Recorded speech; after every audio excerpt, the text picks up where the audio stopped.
নমস্কার বন্ধুরা, আজকে কি রান্না করেছি চলো দেখে নিই।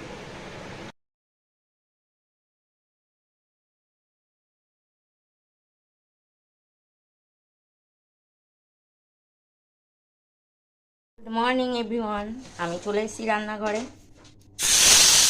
আজকে রান্না করব কাতলা মাছ। দেখো মাছের আজকে শুধু আমি পেটিই আনতে বলেছি, তো পেটিটায় কাটা কম হয় এই জন্য। তো মাছটা ভেজে নিই। দেখো মাছটা খুব ভালো করে ভেজে নিয়েছি, কিন্তু আমার ভয় লাগছে ফাটছে। এবার তুলে নেব। তো দিয়ে দেবো একটু পেঁয়াজ কুচি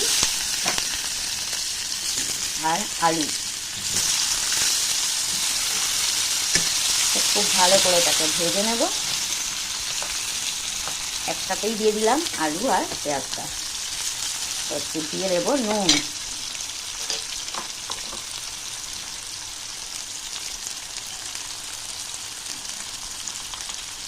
অল্প নুন দিয়ে দিলাম।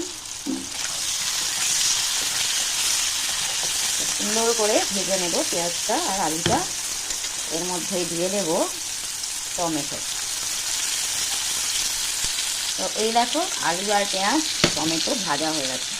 দিয়ে দেবো মশলা। আজকে কিন্তু কাঁচা লঙ্কা রেখেছি, কাঁচা লঙ্কাগুলো খারাপ হয়ে যাচ্ছিলো, তো কাঁচা লঙ্কাগুলো বেটে নিলাম, দিয়ে দিয়েছি। দিয়ে দেবো একটু হলুদ আর দিয়ে দেবো কড়াইশুঁটি। তো কেমন লাগবে বলো আজকে মাছের ঝোলটা। কড়াইশুঁটি তো আগেই ছাড়িয়ে রেখেছিলাম। তো এই দেখো মশলা কষা হয়ে গেছে, আলুও বোধহয় সিদ্ধ, হ্যাঁ আলুও সিদ্ধ হয়ে গেছে।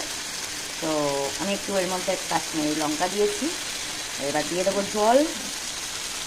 তো দিয়ে দিলাম জল। এবার দিয়ে দেবো এই মাছগুলো আর দিয়ে দেবো ধনেপাতা। তো আমার তো দারুণ লাগে এই সব মাছে একটু ধনেপাতা দিলে। তো একটা কথা কি জানো তো, ধনেপাতাগুলো আজকে একটু শুকিয়ে গেছে। ধনেপাতা এনে রাখা মানেই শুকিয়ে যাবে আমাদের ঘরে। মানে এমন এমন জিনিস রান্না হয়, সেদিন আর ধনেপাতা দেওয়া হলো না। দুটো জিনিস, ধনেপাতা আর হচ্ছে শশা। শশা কিনে আনি ভালো দেখে, কাটার অভাবে খাওয়ার অভাবে শশা পচে যায়। এই দুটো জিনিস ফেলা যায়। সব জিনিসে আমি ধনেপাতা ইউজ করি না, অনেকে করে, অনেকে তো মাটনের মধ্যেও ধনেপাতা দেয়, কিন্তু আমার একদম ভালো লাগে না। তো ওকে কিছুক্ষণ ফুটলেই রেডি হয়ে যাবে মাছের ঝোল, আলু আর কড়াইশুঁটি দিয়ে। তো ভিডিও যদি ভালো লাগে লাইক কমেন্ট করো বন্ধুরা, পাশে থেকে। টাটা, পুরোটা হয়ে গেলে দেখাচ্ছি। তো এই দেখো একদম রেডি হয়ে গেছে মাছের ঝোল।